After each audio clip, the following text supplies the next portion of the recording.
হিমির রোমাঞ্চকর bungee jump.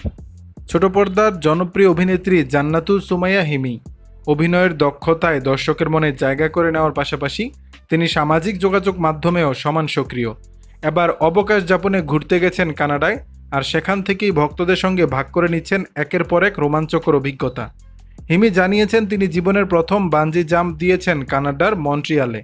210 foot উঁচু থেকে লাফ দেওয়ার আগ মুহূর্তে ভয়ে কাঁপছিলেন তিনি। বারবার মনে হচ্ছিল পারবেন না, কিন্তু শেষ পর্যন্ত সাহস সঞ্চয় করে লাফ দেন তিনি। নিরাপদে নামার পর অভিজ্ঞতাকে জীবনের অন্যতম রোমাঞ্চকর মুহূর্ত বলে বর্ণনা করেছেন অভিনেত্রী। সেই ভিডিও তিনি পোস্ট করেছেন ফেসবুকে। মাত্র 2 ঘন্টায় ভিডিওটি প্রায় 3 লাখ বার দেখা হয়েছে। হাজারো মন্তব্যে ভক্তরা যেমন তার প্রশংসা করছেন, তেমনি অনেকে নিজেদের ভয়ও শেয়ার করছেন। অবকাশে ঘুরে বেড়ানোর পাশাপাশি কানাডার নানা জায়গায় ফটোশুটেও ব্যস্ত হিমি। কখনো রোদ চশমায়, কখনো খোলা চুলে, আবার কখনো সেলফি তুলতে ব্যস্ত তিনি। তার হাসি খুশি ভঙ্গিমার ছবিগুলো ভক্তদের মন কেড়েছে।